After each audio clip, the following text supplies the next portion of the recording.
नबी के फरमान से जोड़ो तो नबी का फरमान ये कहता है कि जब तक तू अपने दिल के अंदर से इन सारी खुराफातों को नहीं निकाल देगा तब तक तू मोमिन कामिल नहीं हो सकता। बेशक बेशक हक बात है।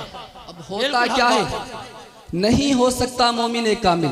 ये खुराफातें हमारे अंदर मौजूद है। आज हमारे अंदर बुजुर्गों का एक वाक़िया मैं बयान करता हुआ चलता हूँ। उनका नाम क्या है, ख्वाजा मोइनुद्दीन चिश्ती संजरी रहमतुल्लाहि ताला अलैहि बयान फरमाते हैं, एक शख्स है बहुत ज़्यादा गुनहगार है। आज हम लोगों ने अपने वालिदैन की नाफरमानी करना छोड़ दी है। हम अपने वालिदैन के सामने जो है मुंह उठा करके बात करने की कोशिश करते हैं, उनसे तू तड़ाक बोलने की कोशिश करते हैं, उनकी बात को नहीं मानते हैं, उनको ऐसे ही समझ लेते हैं जैसे कि हमारा गुलाम है। अरे रसूल पाक ने जो तुमको रास्ता दिया है वो रास्ता ये है कि जब तुम अपने बाप के सामने आओ, जब तुम अपने बाप की खिदमत के लिए आओ, जब तुम्हारा सामना तुम्हारे बाप से हो तो अपनी हालत ऐसी बना लो जैसे कि तुम्हारा बाप आका है, तुम गुलाम हो। सुभान अल्लाह। शरीयत मुस्तफा ने हमको रास्ता दिया है, लेकिन आज हमारा क्या हाल हो चुका है, आज इसका बिल्कुल बरअक्स हो चुका है, बिल्कुल उल्टा हो चुका है। आज ऐसा महसूस हो चुका है कि जैसे कि हम आका है, हमारा बाप गुलाम, हम आका हमारा बाप गुलाम। होता क्या है, एक शख्स है बहुत ज्यादा गुनाहगार है, इतना बड़ा गुनाहगार है, उसके गुनाहों का चर्चा पूरी दुनिया के अंदर फैल चुका है। उसके गुनाहों का चर्चा उसके खानदान में हो रहा है, उसके गुनाहों का चर्चा जो है रिश्तेदारियों में हो रहा है, अजीजों कारीब में हो रहा है, आस पड़ोस में हो रहा है। इतने गुनाह करता है, इतना बड़ा गुनाहगार है, लेकिन उसकी आदत कदीमा एक ये थी, वो ये आदत कदीमा थी क्या, वो ये थी जब भी अपने घर से निकलता था तो अपने वालिदैन के कदम मुबारक को चूम कर निकला करता था। सुभान अल्लाह, सुभान अल्लाह। चूम करके निकला करता था। अब होता क्या है, होता ये है उस शख्स का इंतकाल हो जाता है। इंतकाल के बाद में महल्ले वालों ने उसको ख्वाब में देखा, रिश्तेदारों ने इसको ख्वाब में देखा,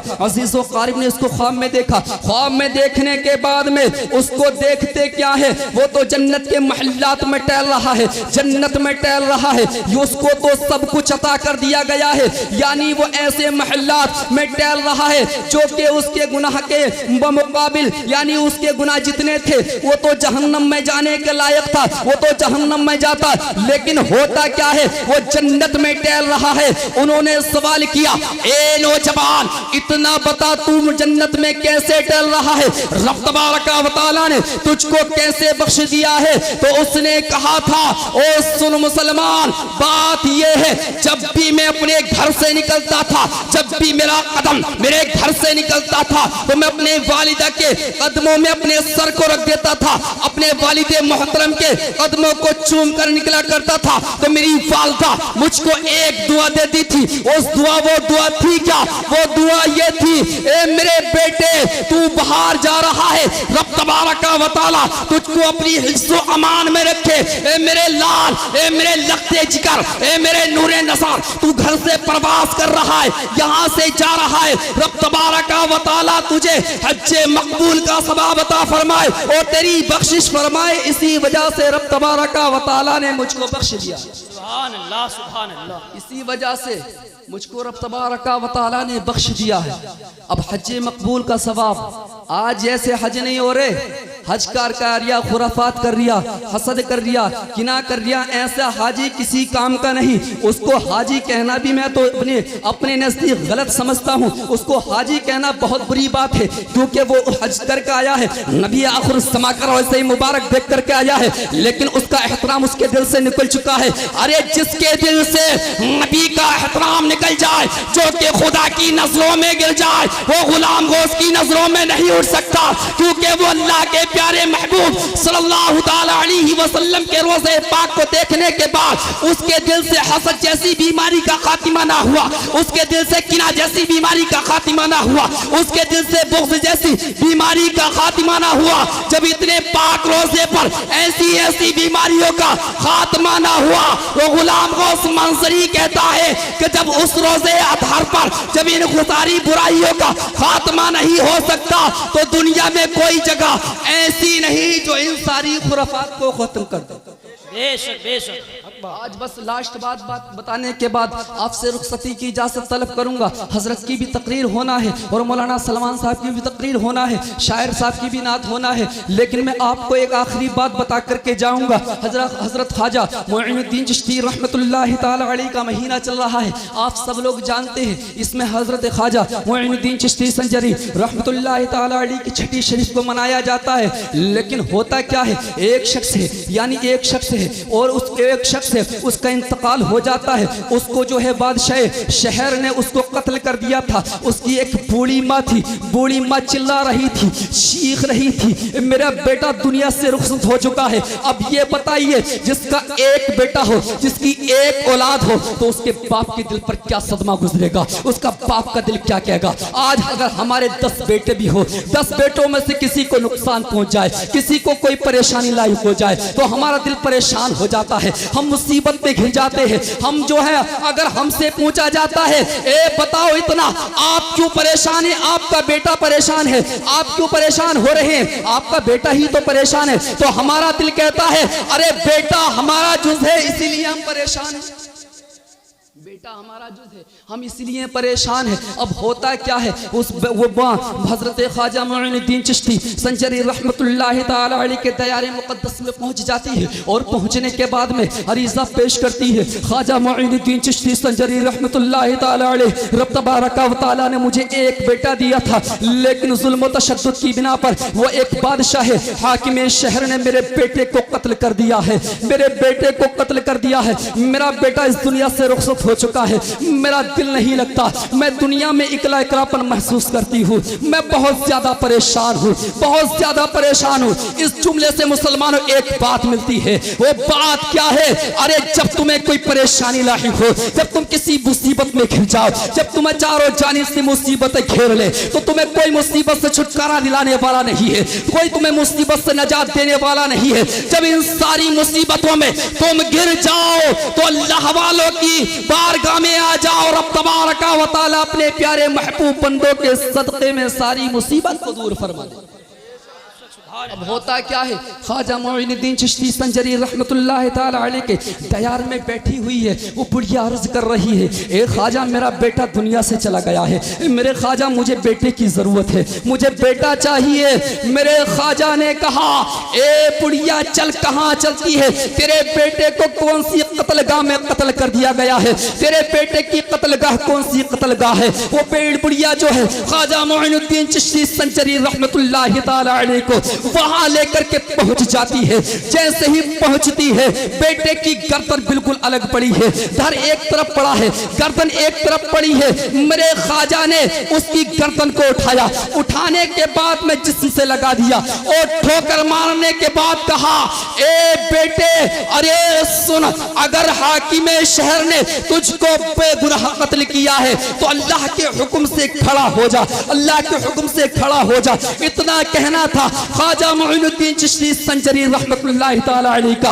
उसका जिस्म हरकत करने लगता है, उसके जिस्म के अंदर हरकत तारी होती है। जैसे ही हरकत तारी होती है, बुढ़िया का मुकद्दर चमक जाता है, बुढ़िया के मुकद्दर का सितारा चमक जाता है। अब बुढ़िया के मुकद्दर का सितारा जैसे ही चमका, चमकने के बाद में हाकिम शहर ने ये मंजर देखा तो मेरे ख्वाजा ने ये कहा था, ए हाकिम शहर ने अगर तुझको बेगुनाह कत्ल किया है तो अल्लाह के हुक्म से खड़ा हो जा, अल्लाह के हुक्म से जिंदा हो जा। इतना बताओ मुसलमानों, आज हमारे ऊपर जुल्म और तशद्दुद हो रहा है, आज हमारे ऊपर परेशानी लाहिक हो रही है, आज हमारे ऊपर ये चारों जानिब से परेशानियां आ रही है।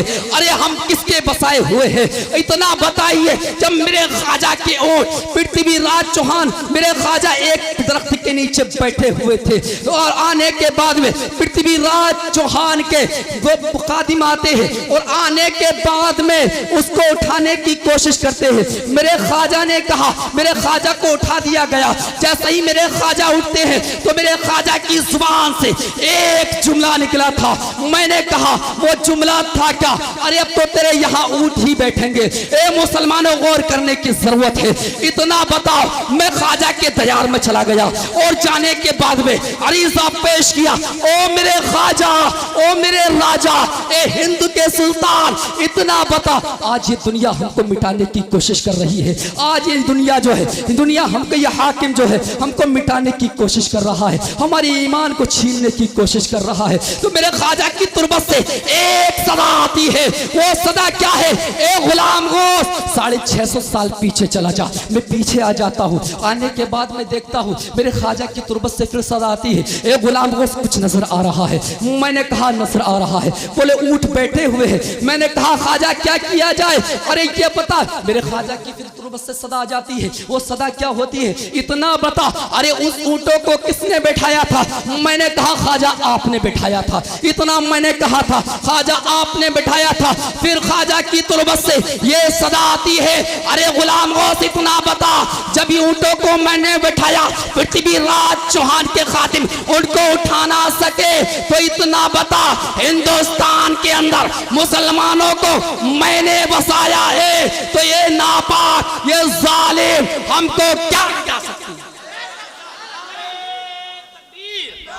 नारे रिसालत, नारे हैदरी, नारे कादरी, ख्वाजा का हिंदुस्तान, मौलाना गुलाम गौस साहब किबला, नारे तकबीर, नारे रिसालत, जिंदाबाद जिंदाबाद। इतना कहा कि ऊंट किसके बिठाए हुए थे? मैंने कहा ख्वाजा आपने बिठाए थे।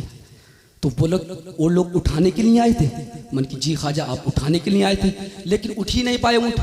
तो ख्वाजा ने ये कहा कि मेरे बैठाए हुए ऊंट नहीं उठ सकते। तो इतना बता, जो मैंने हिंदुस्तान के अंदर मुसलमानों को बसाया है, उसको मिटाना कोई आसान काम?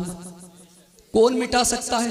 तो हम सबको ख्वाजा ने बसाया है, हमें यहाँ से कोई भगाने वाला नहीं है। उसी तरफ लेकर के चलता हूँ। वो बुढ़िया रिजा पेश कर रही है। अब इतना जो है हो जाता है, अब बुढ़िया की बारगाह में बुढ़िया की पूरी तमन्ना पूरी हो जाती है, आरज़ू पूरी हो जाती है। वो जो है उस हाकिम शहर ने देखा, ख्वाजा मुईनुद्दीन चिश्ती संजरी रहमतुल्लाहि ताला अलैह ने इसको ठोकर से जिंदा कर दिया है, इसको ठोकर से उठा दिया है। तो मेरे ख्वाजा के कदमों में गिर गया। मेरे ख्वाजा के कदम चूमने के बाद में कहा, मुझको भी मुशर्रफ व इस्लाम कर ले, मैं भी आपके नबी का कलमा पढ़ना चाहता हूँ, इन सारे जुल्मों से तौबा करना चाहता हूँ। ए मुसलमानों, अगर हम तुम अपनी हकीकत पे आ जाएं तो हमको कोई परेशान करने वाला नहीं है। अगर यहाँ की बादशाह रब तबारका व तआला ने किसी को दी है तो वो मुसलमानों को दी है। लेकिन मुसलमान अपने आप से गिर चुका है। मुसलमान की कोई हकीकत नहीं, मुसलमान का कोई ईमान सामने नजर नहीं आता। जरा जरा सी बात पे तानाबाजी, जरा जरा सी बात पे हसद, जरा जरा सी बात पे किना। ये मुसलमानों, हमको हो क्या गया? हमें ये दीन कैसे मिला? क्या तुम्हें नन्हे अली असगर की छोटी सी, कितने छोटे से आपको कत्ल कर दिया गया, वो याद नहीं आता? क्यों गुनाहों की तरफ जाते हो? क्यों गुनाहों में मुलव्विस होते हो? क्यों खुराफात की तरफ रुजू करते हो? ये बताइए, ये सब कुछ क्यों हो रहा है? अब होता क्या है? मेरे ख्वाजा ने कहा, जब उसकी गर्दन को, कटी हुई गर्दन को जोड़ दिया, तो आज अगर हम अपनी हकीकत पर आ जाएं और ये जालिम बादशाह, ये मोदी हुकूमत, ये अमित शाह हुकूमत, ये योगी हुकूमत, ये सब कुछ कर रही है, हमारे ऊपर जुल्म और तशद्दुद कर रही है, तो मेरे ख्वाजा की तुरबत से आज भी यही सदा आती है, ए मुसलमानों सुनो, अगर आप पर बेगुनाह जुल्म होगा तो आपको मिटाना कोई आसान नहीं होगा। सिर्फ अपनी हकीकत को जानने की जरूरत है कि हमारी हकीकत क्या है। नबी आखिर समय के फरमान पर अमल करो, कुरान पाक पर अमल करो, कुरान पाक को अपने सीने से लगाओ। आपको चीन के हालात मालूम नहीं है, उन्होंने कुरान को पशे पुष्ट डाल दिया था, लेकिन आज मैंने वहाँ की एक वीडियो वायरल होती हुई देखी कि कुरान पाक को झपट झपट करके छीन कर अपने सीनों से लगा रहे थे। उन्हें उसकी हकीकत याद आ गई कि हमने कितना बड़ा जुर्म किया था, कितना बड़ा अपनी जानों पर जुल्म किया था। आज ये जुल्म में हम तुम भी मुब्तला हो चुके हैं। मुसलमानों सोचो, हम भी मुब्तला हो चुके हैं। एक दिन वो आएगा कि हम भी कुरान के लिए तरस जाएंगे, लेकिन कुरान पढ़ने वाला नहीं मिलेगा। अगर हमारा हाल ही रहा, हम मदरसों से दूर, हम खुराफातों की तरफ बहुत आगे हैं। हमारे अंदर दीन का कोई जज्बा नहीं, दीन फैलाने की बात कुछ नहीं। अगर हम किसी को मशवरा देते हैं तो खुराफात के अलावा दूसरा मशवरा नहीं देते। मुसलमानों, नबी के फरमान पर अमल करो और अपने गुनाहों से तौबा करो। आप इस महफिल में बैठे हो, उर्से तहसीनी के मौके पर आए हो, आज यहाँ से सब लोग तौबा कर कर जाएं। हम आज के बाद किसी के ऊपर जुल्म नहीं करेंगे, हम आज के बाद किसी से हसद नहीं करेंगे, हम आज के बाद किसी से किना नहीं रखेंगे। हम आज के बाद अल्लाह रब्बुल इज़्ज़त के जितने भी वली हैं, इन औलियाउ इल्लल मुत्तक़ून की तस्वीर, इन औलियाउ इल्लल मुत्तक़ीन की तस्वीर जो बन चुकी है, हम सबको मानेंगे, हम सबसे मोहब्बत करेंगे। तो कसम खुदा की, तुम्हारा हश्र किसके साथ होगा? मैंने कहा जब हम इन सब से मोहब्बत करेंगे। ए हदीसे मुस्तफा इतना बता, फिर हमारा हश्र किसके साथ होगा? नबी आखिर ज़मां का फरमान बोला, अल मरउ मा मन अहब्बा, यानी जो जिससे मोहब्बत करेगा उसका हश्र उसी के साथ होगा। आज हम किससे मोहब्बत कर रहे हैं? फिल्मी स्टार से, क्रिकेटर